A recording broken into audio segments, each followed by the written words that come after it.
Hello everyone, it's your feminine ringtail metal boy Slayer here, with a bit of a rambly update video, and one that I've been planning on making for months, but kept on the back burner until now. Given the recent MrBeast controversy, I think it's about time I finally get this video out. I will sound a little bit scattered with my thoughts here, because this is simply giving my feelings on YouTube in the current year and my increasing lack of interest in it.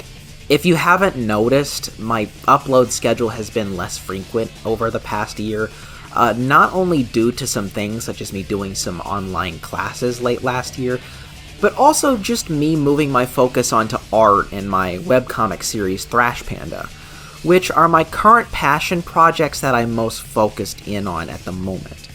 But there are also some other things which may indicate that this femboy raccoon is burnt out on YouTube, and maybe even planning on hanging in the towel.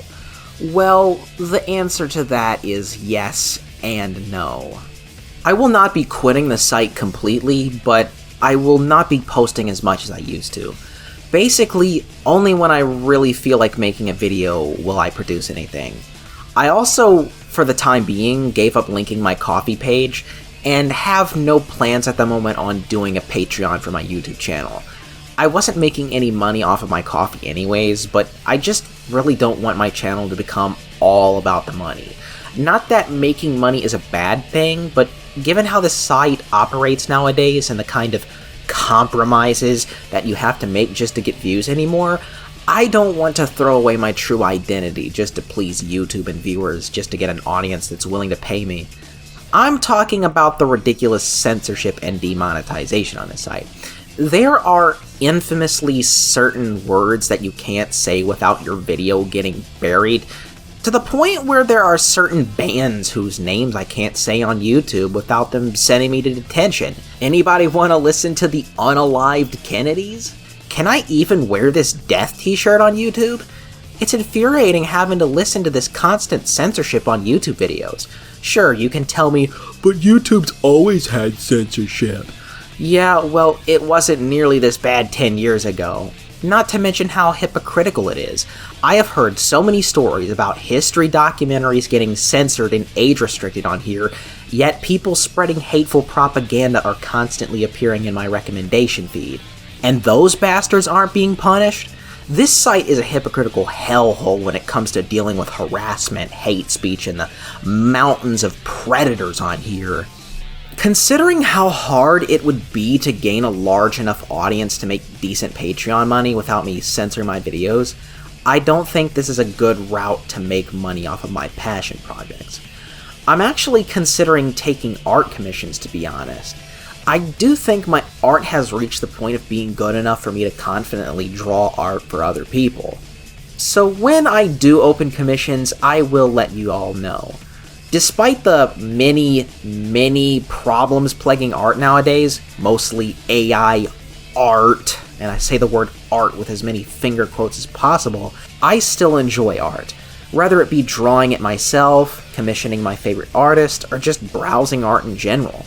This may sound crazy, but I actually find DeviantArt less irritating than YouTube nowadays. Not trying to say DeviantArt is good at all, but I feel less stressed out browsing that site than YouTube nowadays.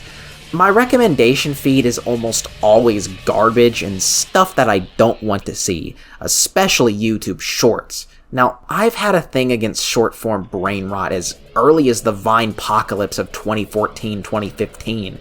Yeah, I said it, Vine sucked too, but now short-form content has become pervasive across all of the internet, or at least what remains of it. Dead internet theory is real, folks. But there is also the constant drama, negativity, grifting, and half-hearted trend chasing that is very prevalent on here. Grifter is a word thrown around a lot these days, mostly towards self-proclaimed gamers and movie buffs. Unfortunately, I can't speak much about that crowd because of the P word, and not the one that rhymes with wussy. Now, I can still find some good gaming content on here, even if there hasn't been much new and interesting since Scott the Woz circa 2017. but I do sometimes feel like I'm relying on old guards to satisfy me, especially with the OG YouTube gamer James Rolfe coasting on absolute mediocrity to a dwindling audience. The new age of gaming grifts is much worse though, and needs to go the way of the dodo quickly. One community that I've expressed my disappointment about multiple times is the music reviewing scene. As of the current year, I feel like I haven't really been able to find any new music reviewers on here that are interesting. Of course, to this day, we're still feeling the effects of the 2019 Twitter Poptimus boom, something I spoke of in length in my Old Town Road video. You should definitely go check that one out. Basically, that's when a large portion of critics, both online and professional, decided to put all of their weight behind vapid celebrities masquerading as musicians. Not to mention some of the blatant anti-rock takes that some of these people have.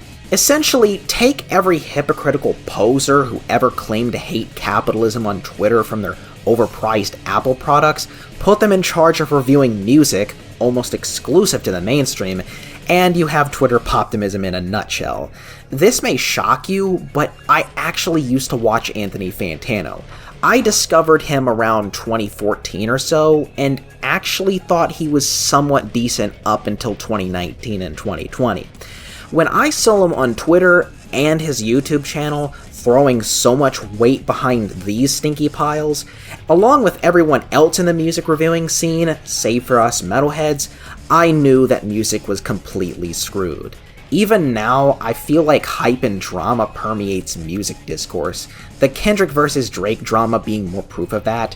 Whether it be gamers, movie buffs, or music lovers, it feels like we're in a creative drought of sorts, waiting for the new generation of reviewers to come along, because what we have now is increasingly stale. Putting aside NPCs, we have the AI problem. Don't lie, you knew I was going to talk about this. AI is the new technological revolution, and one that has permanently destroyed the internet. I'm talking about the bots and those crappy channels that rely heavily on AI-generated narration and imagery. You've had at least one appear in your feed before, and God, is it so tiring having to hear what you know is an AI voice narrating the video. It just makes me instantly click off. God forbid you encounter a scenario where the AI voice can't even pronounce a word correctly. I also feel like there's a lot more bot comments and fake channels on this site than any other time before. The only time AI is acceptable, in my opinion, is if it's being used for a feces post. Yeah, really, feces posting. Did I tell you how much YouTube hates swearing? This site wants to put me in timeout and watch me crying in the corner just for using a dirty word. It's crazy. This site is just so fake nowadays. The creators on here are fake, they don't actually espouse their own opinions. Some of the content is literally fake, being written by AI. Content is not being made in the vision of the creator, but rather to please the algorithm, with many necessary compromises needing to be made in order to actually break through. And to sum it up, in my own personal opinion, YouTube isn't anywhere near as enjoyable as it was even in 2016, which is really saying something. The last time I found anything like truly new and interesting was in 2019. I cannot believe it's been 5 years since then. And even then, I was already heavily alienated by the state of internet culture then. Currently, I feel like just getting rid of my subscription feed, my recommendations, and just going back and watching classic YouTube. Basically anything prior to the irreversible damage that was done in 2016. The decline in quality of YouTube arguably goes all the way back to late 2012 and 2013, starting when a fat Korean guy dancing garnered the attention of like a quarter of the planet, followed by Google Plus integration and the release of Vine. As of 2024, YouTube is just a stressful site to use, and filled with garbage content and garbage people, and I just do not enjoy it. It's almost becoming like Twitter, where I actively have to avoid it for my mental health at times. And that's just crazy to think about. When I was still a kid back in 2012, I'd come home from a stressful day at school and just ease my mind by watching YouTube poops and discovering some of my favorite metal music. Nowadays, I have to go outside to escape the stress of the internet. In fact, one day while I was at work recently, I forgot to bring my phone with me. So for the rest of the day, I was forced to avoid the internet for a full 8 hours. Not gonna lie, it actually felt kinda liberating. There's some other things I could talk about, such as the recent passing of Susan, whatever the hell her name is, but I'm not gonna get on here and absolve her of all her crimes, so I'll just leave it there. YouTube is pushing 20 as of now, but already has the drive of your racist 85-year-old grandma who watches Fox News while eating Werther's Originals. 20 years is ancient in internet history, I guess, and the Wild West days of YouTube were tamed a long time ago. YouTube is beyond saving at this point, and I have almost no enjoyment in it as of now. So maybe, just maybe, this site should just unalive already, and I hate myself just as much as you for saying that word.